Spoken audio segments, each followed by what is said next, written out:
MIDCमधील love story भाग 7.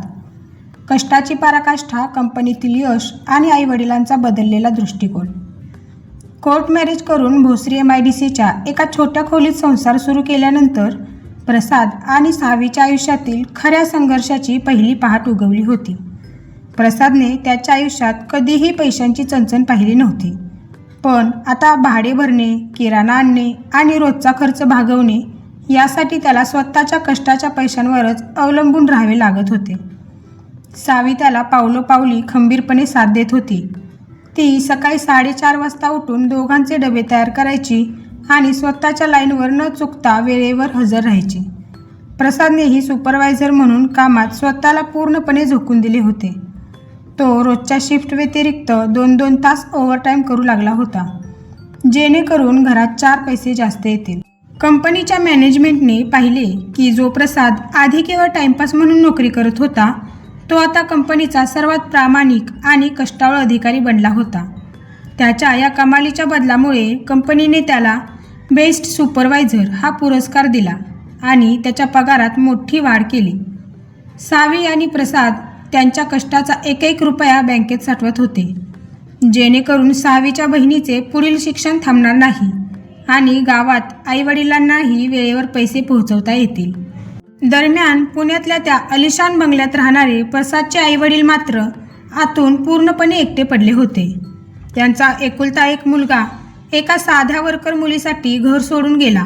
या दुःखापेक्षाही त्यांचा हा अहंकार जास्त होता की प्रसाद पैशांशिवाय शहरात किती दिवस टिकणार, 2 दिवसात उपाशीपोटी परत येईल. पण जेव्हा 4-5 महिने उलटून गेले तरी प्रसादने त्यांच्याकडे साधी 1 रुपयाचीही मदत मागितली नाही, तेव्हा वडिलांचा तो श्रीमंतीचा माज हळूहळू ढळू लागला.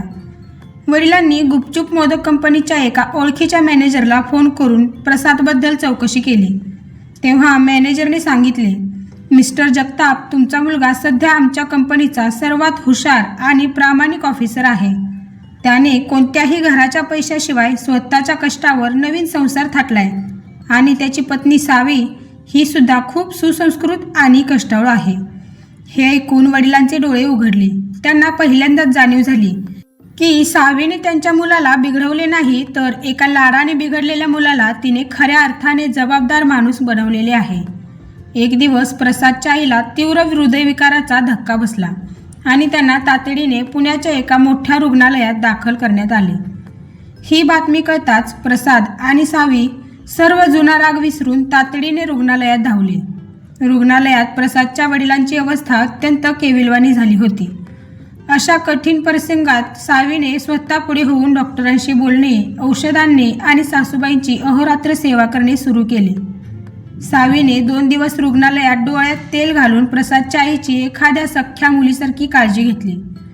स्वतःच्या हाताने त्यांना जेवण भरवले. जेव्हा प्रसादची आई शुद्धीवर आली आणि तिने सावीला तिच्या उशाशी बसून सेवा करताना पाहिले, तेव्हा तिचे हृदय भरून आले. तिचे सर्व गैरसमज विरघळून गेले. वडिलांनी प्रसादचा हात पकडला आणि डोळ्यात अश्रू आणून म्हणाले, प्रसाद, आम्हाला माफ कर. आम्ही पैशाच्या नशेत इतके आंधळे झालो होतो की आम्हाला माणसाची पारखच उरली नव्हती. या सावीने केवळ तुझा संसार नाही सावरला, तर आज माझ्या पत्नीचे प्राण वाचवून आमच्या संपूर्ण कुटुंबाला एकत्र आणले आहे. आई वडिलांचा हा हृदय परिवर्तनाचा प्रसंग अत्यंत भावनिक होता. त्यांनी सावी आणि प्रसाद दोघांनाही रडत रडत मिठी मारली आणि त्यांना पूर्ण सन्मानाने आपल्या जुन्या अलिशान बंगल्यात परत येण्याची आग्रहाची विनंती केली. आई वडिलांचा मान ठेवून सावी आणि प्रसाद पुन्हा एकदा पुण्यातल्या त्याच अलिशान दुमजली बंगल्यामध्ये राहायला परत आले. पण यावेळी प्रसाद तिथे एका लाडाने बिघडलेल्या मुलासारखा आला नव्हता, तर स्वतःच्या कष्टावर पाय रोखून उभा राहिलेला एक स्वाभिमानी पुरुष म्हणून आला होता. सावी जेव्हा पहिल्यांदा त्या बंगल्याच्या मुख्य उंबरठ्यावर उभी राहिली, तेव्हा तिच्या मनात सुरुवातीला एक प्रकारची मोठी भीती आणि संकोच होता. तिने विचार केला की मी एका साध्या मातीच्या घरात वाढलेली मुलगी या एवढ्या मोठ्या बंगल्यात नोकरचाकरांच्या समोर कशी वागणार? सासू सासरी मला खरंच मनातून स्वीकारतील का? पण तिची ही भीती एका क्षणात दूर झाली जेव्हा तिची सासू स्वतः आरतीचे ताट घेऊन दारात उभी राहिली. सासूने सावीचे अत्यंत थाटामाटात औक्षण केले. तिच्या कपाळावर कुंकू लावले आणि गृहप्रवेशाची माप ओलांडून तिला घरात घेतले. घरात आल्यावर वडिलांनी संपूर्ण नोकरचाकरांना एकत्र बोलवले आणि स्पष्ट शब्दात सांगितले, आजपासून सावी या घराची फक्त सून नाही, तर या संपूर्ण घराची आणि हॉटेलच्या साम्राज्याची खरी मालकीण आहे. इथून पुढे या घरात सावीचा शब्द अंतिम असेल. तिचा आदर प्रत्येक व्यक्तीने राखलाच पाहिजे. हा वडिलांचा शब्द ऐकून सावीच्या डोळ्यात कृतज्ञतेचे पाणी आले. सावी त्या मोठ्या बंगल्यात आल्यानंतरही तिचा मूळचा साधेपणा, तिचे संस्कार आणि तिची नम्रता अजिबात विसरली नाही. तिने घरात एवढे नोकरचाकर असतानाही स्वतः सकाळी लवकर उठून सासू सासऱ्यांसाठी आणि प्रसादसाठी त्यांच्या आवडीचा चहा आणि नाश्ता बनवण्यास सुरुवात केली. सासूबाईंना सावीच्या हाताची चव एवढी आवडली की त्या रोज स्वयंपाकघरात सावी शेजारी उभ्या राहून तिच्याकडून गावाकडच्या जेवणाच्या पद्धती शिकू लागल्या.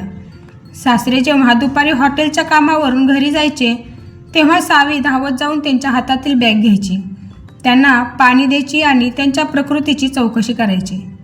सावीच्या या साध्या आणि प्रेमळ वागण्याने त्या मोठ्या बंगल्याचे रूपांतर एका अत्यंत सुंदर आणि आनंदी मंदिरात केले होते, जिथे आता पैशाचा अहंकार नव्हता तर प्रेमाचा सुवास होता. प्रसादचे आईवडील आता सावीला आपल्या सख्ख्या मुलीपेक्षाही जास्त जपू लागले होते. तिला नवीन महागड्या साड्या, दागिने देऊन आणि तिचे लाड पुरवण्यात त्यांना एक वेगळाच आनंद मिळत होता.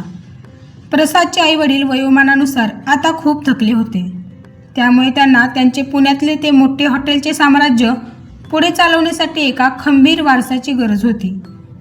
वडिलांनी एक दिवस प्रसाद आणि सावीला हॉलमध्ये एकत्र बोलावले आणि त्यांच्यासमोर हॉटेलच्या व्यवसायाची सर्व महत्त्वाची कागदपत्रे ठेवली. सासरे सावीकडे पाहत अत्यंत आदराने म्हणाले, सावी बेटा, मी आजवर या हॉटेलच्या व्यवसायात फक्त पैसा पाहिला, पण तो व्यवसाय प्रामाणिकपणे आणि माणुसकीने कसा चालवायचा हे मला तुझ्या स्वभावावरून समजले. मी आजपासून माझ्या या सर्व हॉटेल्सची मुख्य कायदेशीर मालकीण म्हणून तुझ्या नावाची घोषणा करत आहे. प्रसाद हॉटेलचा हिशेब आणि मॅनेजमेंट सांभाळेल, पण हॉटेलचे मुख्य निर्णय आणि तिथल्या शेकडो कर्मचाऱ्यांची जबाबदारी तुझ्या खांद्यावर असेल. सासऱ्यांचा हा एवढा मोठा निर्णय ऐकून सावी क्षणभर थक्क झाली. तिने कधी विचारही केला नव्हता की साधी MIDCतली वर्कर मुलगी एका मोठ्या हॉटेलची मालकीण बनेल. तिने प्रसादकडे पाहिले. प्रसादच्या चेहऱ्यावर सावीसाठी एक प्रचंड अभिमान आणि आनंद स्पष्ट दिसत होता. त्याने मान हलवून तिला होकार दिला. सावीने अत्यंत नम्रपणे सासऱ्यांच्या पाया पडून तो मोठा अधिकार स्वीकारला, पण तिने मनात एक अत्यंत महत्त्वाचा आणि धाडसी निर्णय घेतला होता. तिने हॉटेलचे धुरा हातात घेताच पहिला बदल हा केला की हॉटेलमध्ये काम करणाऱ्या सर्व छोट्या कामगारांचे, क्लीनर्सचे आणि आचाऱ्यांचे पगार वाढवले आणि त्यांच्या आरोग्याची मोफत सोय केली. तिला माहीत होते की गरिबी काय असते आणि कामगारांचे कष्ट काय असतात, त्यामुळे ती हॉटेलमध्ये जाताना कधीही मालकिणीच्या तोऱ्यात जात नसे. ती तिथल्या प्रत्येक कर्मचाऱ्याशी अत्यंत आपुलकीने आणि आदराने बोलायची. सावीच्या या माणुसकीच्या स्वभावामुळे हॉटेलचा व्यवसाय पुण्यात पूर्वीपेक्षा 4 पटीने अधिक वाढला आणि ग्राहकांमध्ये जगताप हॉटेल्सचे नाव अत्यंत आदराने घेतले जाऊ लागले. सावी आता पुण्यातल्या एका मोठ्या हॉटेल साम्राज्याची यशस्वी मालकीण झाली होती. तरीही तिचे मन तिच्या गावाकडच्या साध्या मातीशी आणि तिच्या आईवडिलांशी जोडले होते.